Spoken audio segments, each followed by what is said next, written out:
Russians will not win this war. They didn't win. They will not. Don't tell us what we're going to feel. I'm not telling you. Because you're in no position to dictate that. That's exactly what you're doing. You're in no position to dictate what we're going to feel.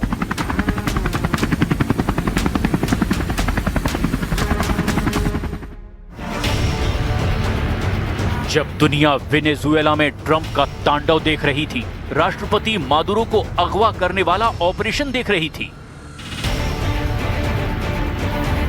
जब दुनिया Europe को हराने के लिए Trump का NATO break plan देख रही थी, ग्रीनलैंड को -10 डिग्री में गुस्से से उबलता हुआ देख रही थी,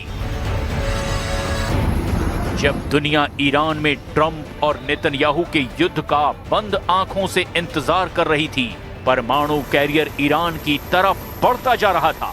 ट्रंप के खौफ में दुनिया इजराइल और अमेरिका का ऑपरेशन तेहरान देख रही थी। तभी पुतिन ने किया यूक्रेन पर ऐसा खतरनाक हमला कि ज़ेलेंस्की को भी समझ आ गया कि अब उनकी राजधानी में 100-200 नहीं, 1000-2000 नहीं, बल्कि कीव में ऐसा युद्ध होने वाला है जिसमें 4 लाख से ज्यादा लोगों की मौत तो सामने नजर आ रही है। 4 लाख का आंकड़ा कैसे सामने आया है?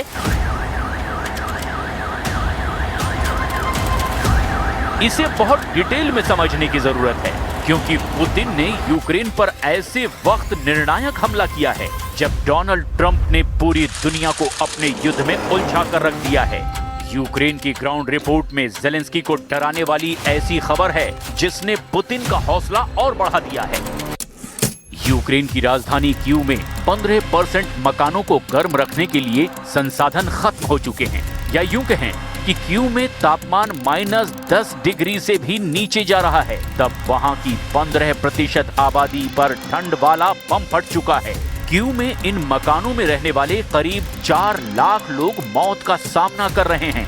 4 लाख लोग अगर रूस के धमाकों से बच भी गए तो ये कहर ढाती सर्दी और बर्फबारी इन 4 लाख लोगों को खत्म कर देगी।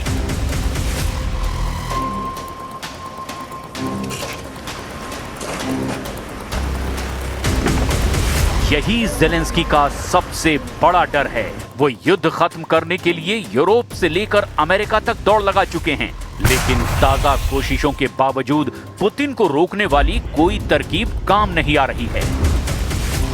यूक्रेन की राजधानी में 1676 रिहायशी इमारतों में इस वक्त हीटिंग वाली सुविधा या तो खत्म हो चुकी है या अब वहां मकानों को गर्म करने का जरिया खत्म हो चुका है। यूक्रेन में सर्दियों के दौरान 60% घरों को सेंट्रलाइज्ड हीटिंग सिस्टम के जरिए गर्म रखा जाता है।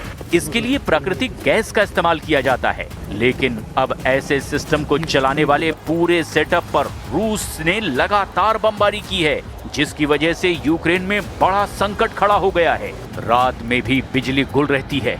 इसे यूक्रेन के खिलाफ पुतिन का ऑपरेशन ब्लैकआउट कहा जा रहा है। एक हफ्ते में रूस ने यूक्रेन पर 1700 ड्रोन से हमला किया है। एक हफ्ते के अंदर रूस ने 1380 बमों से हमला किया है और इस दौरान 69 मिसाइल यूक्रेन पर दागी है। ये ज़ेलेंस्की का दावा है, जिसके बारे में वो बार बार यूरोप और नेटो से शिकायत भी कर रहे हैं।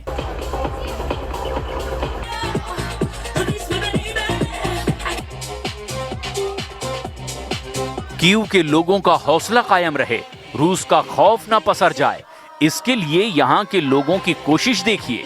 आसपास अंधेरा है, लेकिन यहाँ जैसे पार्टी चल रही है।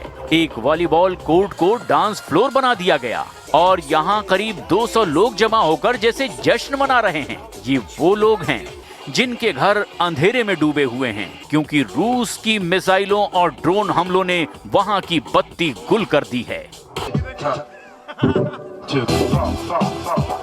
Наших сусідів, наших друзів, щоб трошечки погрітися біля мангалу, посмажити трошечки м'яса, вугілля. І так вийшло, що ми думали, що буде 15 людей, а прийшло в 10 разів більше. Було 150 людей. इस वक्त यूक्रेन की हालत बहुत ज्यादा खस्ता है क्योंकि पुतिन के ड्रोन और क्रूज मिसाइल अटैक ने कीव समेत यूक्रेन के कई शहरों में अंधेरा मचा दिया है। पुतिन की सेना अब यूक्रेन के उन ठिकानों पर हमला कर रही है जहां से बिजली सप्लाई होती है, लिहाजा यूक्रेन के शहर अंधेरे में डूबे हुए हैं। हड्डी गला देने वाली सर्दी से पहले ही यूक्रेन पर ऐसे खतरनाक हमले